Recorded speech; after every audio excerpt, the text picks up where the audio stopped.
The Attorney General for Joe Biden has been nominated. His name is Merrick Garland. You may remember him because he was Obama's nominee to potentially replace Antonin Scalia, former D.C. Court Circuit judge, eminently reasonable person.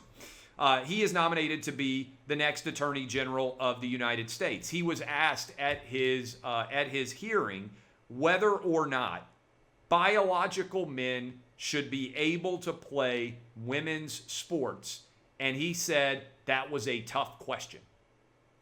This is not a tough question.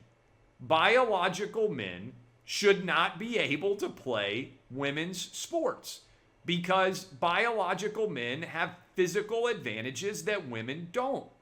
They are bigger, stronger, and faster than women. This has been reflected in the state of Connecticut, where there were 15 different state high school records recently set by a biological man who was identifying as a woman and decided to compete against women. There was a lawsuit filed on behalf of high school girls who were having to compete against biological men and were losing. A stat that will blow your mind. There were 300 high school boys who posted a faster 100-meter time in this most recent year, back in 2019, than the best women's track athletes of all time. Let me repeat that. The best male track athletes in high school, 300 of them would have set the all-time record for fastest women's runner ever. Men are bigger, stronger, and faster than women. They shouldn't be competing against women. Biological men should not be competing against women. And people say, well, they're getting treatments to limit their testosterone and all these other different things. Yes, but you were allowed to grow based on having testosterone.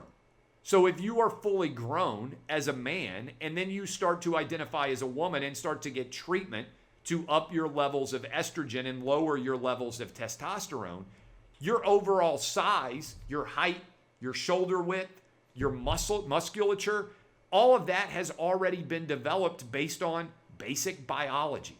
So look, this shouldn't be a difficult decision to make. It's not a hard choice in any respect.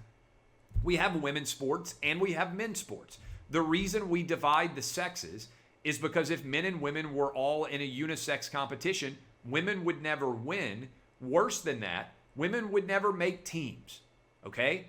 Almost no women would be able to even make a male team in almost every sport. That's why we separate the sexes, because biology is real and men are bigger, stronger, and faster than women. It doesn't mean that some women are not bigger, stronger, and faster than some men, okay? But over time, men are going to dominate in athletic competitions if they are competing against women. And so this is not a difficult answer. You're not being biased against transgender athletes by saying that men, people who were born men, should not be able to compete against women, because ultimately that effectively will end, if we allow this to occur, it'll end women's sports, because biological men would dominate even if they are transitioning or transgender women. Let me just explain this. Think about this in the context of Caitlyn Jenner. If Bruce Jenner, after winning the Olympics in 1976, had decided suddenly to become a woman after he won the decathlon as a man, he would have easily won the decathlon the next time he could have competed as a woman. That wouldn't be fair to all the women decathletes who were attempting to compete. This is basic fundamental fairness. It also pits transgender issues against Title IX.